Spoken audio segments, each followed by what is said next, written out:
ಸರ್ವರಿಗೂ ಸುಸ್ವಾಗತ ಕನ್ನಡ ಚಾನಲ್ಗೆ. ಇವತ್ತೇನಪ್ಪ ಟಾಪಿಕ್ಕು ಅಂತಂದರೆ, ಜಾಸ್ತಿ ಮಾತಾಡೋದು ಬೇಡ, ಅಸ್ಟೆಂಟ್ ಪುಲಪ್ಸ್ ಹೆಂಗೆ ಮಾಡೋದು ಅಂತ ಹೇಳ್ಕೊಡ್ತೀನಿ, ನೋಡ್ಕೊಳ್ಳಿ, ಬೇಗ ನನ್ನ ಜೊತೆ ಕಲ್ತ್ಕೊಳ್ಳಿ.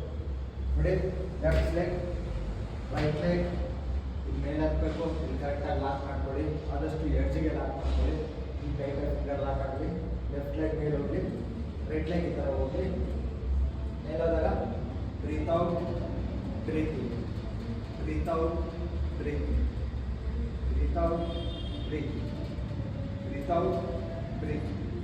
ಓಕೆನಾ? ಈ ಥರ ಆದಮೇಲೆ ಸ್ಲೋಲಿ ರೈಟ್ ಸೈಡ್ ಇಕ್ಕಿ ಸ್ಲೋಲಿ ಮೇಲೆ ಬಿಡಬೇಕು. ಇದು ಇಷ್ಟೇ ಸಿಂಪಲ್. ಇಷ್ಟೇ ಕಣ್ರಿ. ಇಷ್ಟ ಆದರೆ ಲೈಕ್ ಕೊಡೋದು ಮರಿಬೇಡಿ, ಇನ್ನೂ ಇಷ್ಟ ಆದರೆ ಕಮೆಂಟ್ ಹಾಕೋದು ಮರಿಬೇಡಿ, ಇನ್ನೂ ಇಷ್ಟ ಆದರೆ ಶೇರ್ ಮಾಡೋದನ್ನು ಮರಿಬೇಡಿ. ಮತ್ತೆ ಸಿಗೋಣ. ಸರ್ವರಿಗೂ ವಂದನೆಗಳು.